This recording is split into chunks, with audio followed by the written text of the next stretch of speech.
everyone, George here, and we're back in my implementation of this thing, game, whatever it's turned into. If you remember correctly from the last video, we had fixed the animatronics probability so that it would not backtrack nearly as often. There was only a 20% chance of backtracking now, as opposed to before where it was an equal chance between however many pathways there happened to be. So for single pathways, or ones with an in, or two outs I should say, it was a 50-50 chance, and that caused some erratic behavior for our fox. In this video, I'm finally going to stop beating around the bush, and I'm going to look at the win and loss scenarios that are going on. So I already created scripts for this way back, 100 videos ago, so let's go ahead and take a look at that script. So that's going to end up being the play manager script.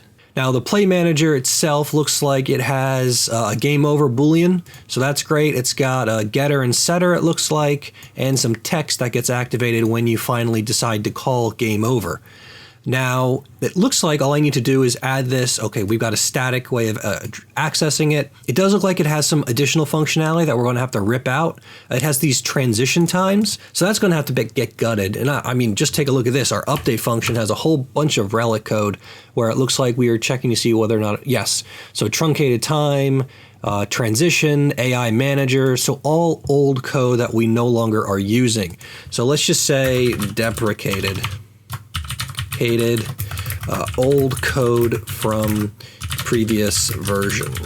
And we're going to do the same thing again up here for this, just to make sure. I'm not going to delete it just yet. I don't know if I might need it in the future, but we'll keep it out of the way for now. All right, that being said, the transitions can go as well. So these can be moved down into here. And whoops-a-daisy, we don't need it like that. There we go. So instance is equal to this. Now that's kind of sloppy. Let's do void awake. And inside of awake, let's do a check really quick. If, what is it? Play manager dot instance is equal to null, then we're going to go ahead and say play manager dot instance is equal to this. That's pretty much all we need to do right there. I mean, we could also deactivate this if we have more than one play manager. I'm going to say else. I'm just going to put an else statement and say debug.log. You have too many play managers. And I'd rather do that than just disable the script, because most likely I added it somewhere else for a reason. And I would like to be alerted to that reason. So then we can come up here, we've got transition times, which needs to go. So let's get rid of that field and that field. And let's just move these down to the bottom since they're really not any longer a part of anything. And transitions and current transition can also come along for the ride. So let's do that down here. And now that I'm having multiple lines, let's switch our commenting structure over and // and get rid of a few of these. There we are. And let's see, min transitions and max transitions can also come along. So let's put them in there. And just some quick cleanup, really. So we can keep the text and the game over text for now. We'll probably end up moving on to actual GUI items instead of just creating a text in this area. But for right now, it should work just fine. We have the bool, game over, that's fine. We have the ability to set it, that's fine. And we have the instance. So this is actually a pretty simple class. So let's come on over here. I'm going to right click. Actually, let's take a look at prefabs first to see if I've created anything like that. So under prefabs, we have body, camera, game, power, scene, no. So let's come over here. Let's create a new object and call this managers. And under managers, let's create another new game object, so empty, and let's call this our play manager. And let's add to that our play manager. Okay, so now we have one in the scene. Now that we have that there, we can start using stuff that we have to deal with this. What does that mean? Well, our animatronic path logic is one thing. When we meet up with the player, we should kill the player, or we should cause a game over. Obviously, more things will occur. We'll probably go through something where we scare the player, some kind of a jump scare. But for right now, this is all we really need. So animatronic path logic, we're going to want in probably animatronic waypoint, pause pathing, resume pathing. We don't have any kind of a a hit happening here, do we? So we need an on trigger enter. So on trigger enter, let's go ahead and do that. We're going to need to check if this is the player. So if other dot tag dot equals, and we're going to say, what is that? Player is the tag, I believe. Then we are going to kill the player. So kill player. And let's make a function for this, or method, I should say, just because this, I'm assuming this is going to get a lot more functionality in the future. So let's do a private void kill player. And it's going to do something, something, something interesting. And for right now, it's just going to call, it's going to grab the play manager. So we'll do play manager dot instance and dot game over is equal to true for right now. There we go. So if you get to the player, you win.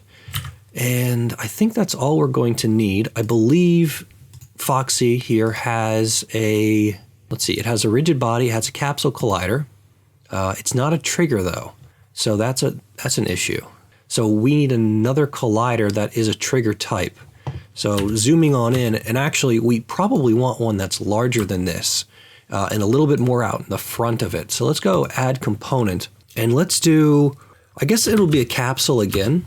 We're going to do is trigger, but the difference here is I'm going to pull this thing out, I think, in the Z direction, a little bit in front of it. Let's adjust the height of this thing. So the radius will be a little bit larger too. And height, that's way too tall, isn't it? I think 2 is probably, 2.5, something like that. And let's go ahead and raise it up. So if you are anywhere in that vicinity, Foxy will be able to get you. Now I think that height is too tall. So 2.3 maybe, there we go. I just don't want it going through the floor in case we have multi-levels for some reason in the future. So that's not so bad. Yeah, if he tags you that close, you're dead. I'm trying to think how far his arms go out. Let's do 0.8 instead, a little bit smaller. Okay, so Foxy's set up now with that collider, so that's good. Animatronic path logic is right here, so that will end up calling this stuff here, so that's fine as well. And I think that's it for actually game over. So let's really quick go in here and take a look at what's going on. We need to simulate what's going on, so I need to grab the body. Now the body should have a camera, correct? The head has a camera, so I shouldn't have that camera in the scene. That's going to cause problems.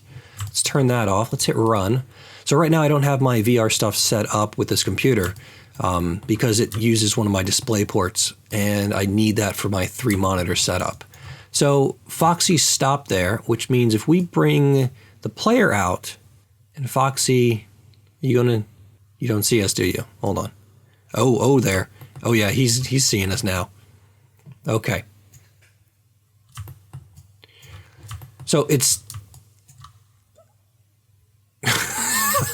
that's actually kind of funny. We're gonna have to deal with that, obviously. But for right now, that's kind of hilarious.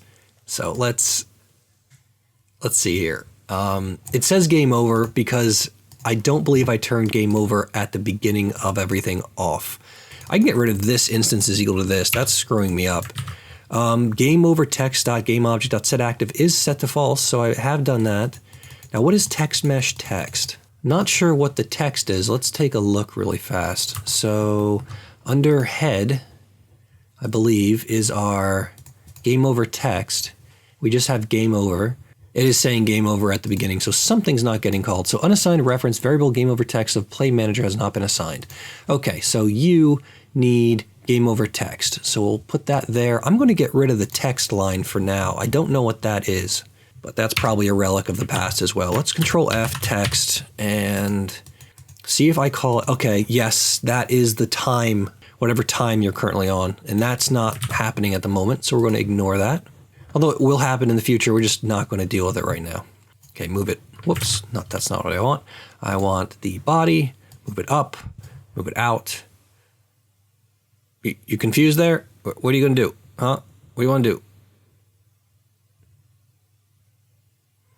So what I think is the fact that I'm like in the floor is the problem. That's why he might be intersection testing and hitting the floor. That's why he keeps getting indecisive. So we don't have a game over screen. Comes close, we got a game over. Good. So we've got the functionality to implement what we need to have happen when a game over occurs. We've got a location inside of animatronic path for doing that with a kill player, and play manager can handle this as well inside of the setter right here for when it actually gets set. Now hold on a second. Game over is equal to value. This is a setter. I can't assume anything. I need to take the value and set that here, because if I turn the game over off here, it's just as, yeah, I need that to be true. So that's another fix. So this was a very short video. I'm going to try to keep them short from now on, because I know it's hard to sit through, 30 to 40 minutes of stuff. So anyway, in the next video, we're going to jump in on winning, add that to the play manager, and see what we get then. I will see you next time. So long, everyone, and goodbye.